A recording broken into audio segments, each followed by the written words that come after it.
गुप्ता अंसारी और आप देख रहे हैं लाइव तक। कोरोना महामारी का असर त्योहारों पर भी पड़ रहा है। पिछले करीब 5 महीनों में कई त्योहार कोरोना महामारी की भीड़ चढ़ गए हैं। देश भर में कोरोना के प्रसार को रोकने के लिए 4 बार लॉकडाउन किया गया।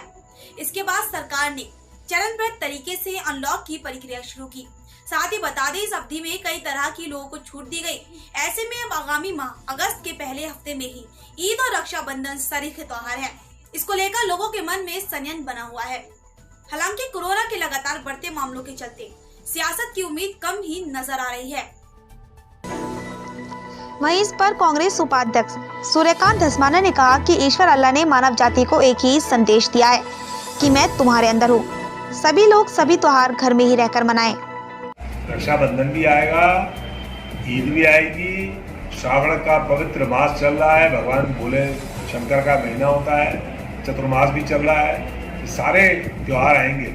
लेकिन अल्लाह ने भी, भगवान ने भी, वाहेगुरु ने भी और गॉड ने भी सारी दुनिया के मानव को एक ही संदेश दिया इस कोरोना से कि भैया मैं तुम्हारे अंदर हूँ। मंदिर में नहीं हूँ, मस्जिद में नहीं हूँ, गुरुद्वारे में नहीं हूँ, गिरजाघर में नहीं हूँ, केवल वही नहीं हूँ, मैं तुम्हारे अंदर हूँ, अंदर झाँको। तो इसलिए सब लोग ईद पढ़नी हो, जन्माष्टमी करनी हो, आपको रक्षाबंधन करना हो, आराम से घर में रह के करिए।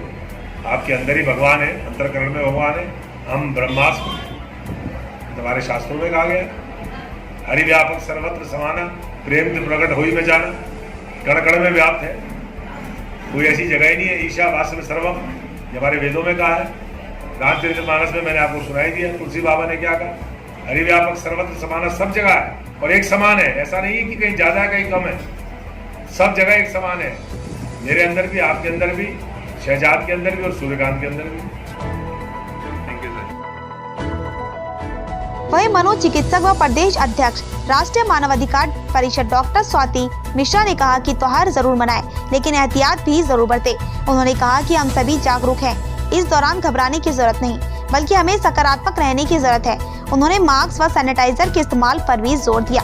साथ ही सोशल डिस्टेंसिंग का पालन करने की भी अपील की।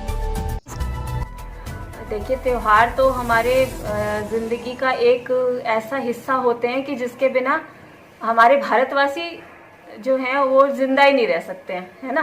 तो मैं कहूँगी त्योहार ज़रूर मनाइए, एहतियात बरतिए, ठीक है। और हर एक इंसान जो सिटीजन है इंडिया का, वो अपने आप में रिस्पॉन्सिबल है अपनी सेफ्टी के लिए।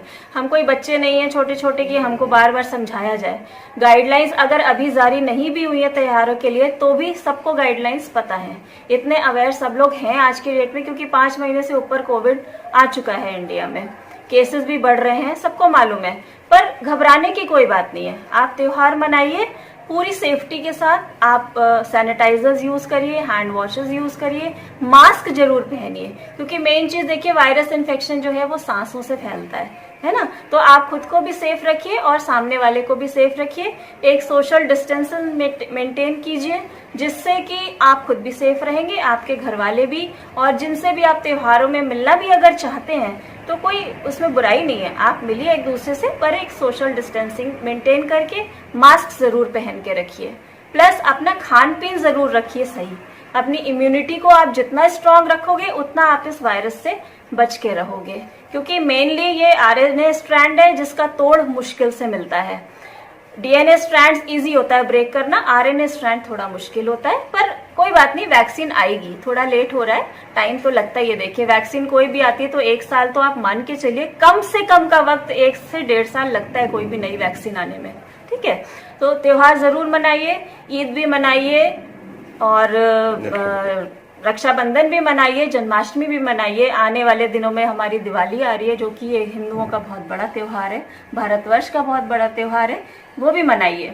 लेकिन अपने आप में रिस्पॉन्सिबिलिटी अपनी स्वयं लीजिए। कोई आपको बार बार आके नहीं समझाएगा कि आपको क्या करना है और क्या नहीं करना है। सारी गाइडलाइंस आप जानते हैं।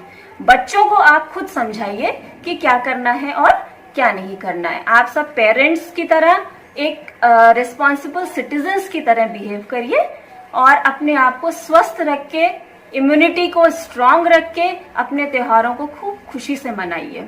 इम्यूनिटी लेवल पर आप हल्का खाना खाइए, बहुत ज्यादा गरिष्ठ भोजन मत करिए, पर आप गरम मसाले का प्रयोग जरूर करें।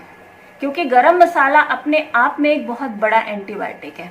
अदरक जरूर खाएं, लहसुन जरूर खाएं। थोड़ा सावन चल रहा है, कई लोग नहीं भी खाते, कोई बात नहीं, आप अदरक खाएं जितना आप अच्छे से खा सकते हैं। चाय में डाल के तो सभी को पसंद आता है अदरक, वैसे भी खाइए आप उसको, ठीक है। और जितने भी इम्यूनिटी बूस्टर्स चीजें हैं, बहुत सारा आजकल वेब पे भी है, हमारे गूगल पे भी है, तो आप सब विजिट भी कर सकते हैं और बाकी डॉक्टर्स की सलाह ले सकते हैं।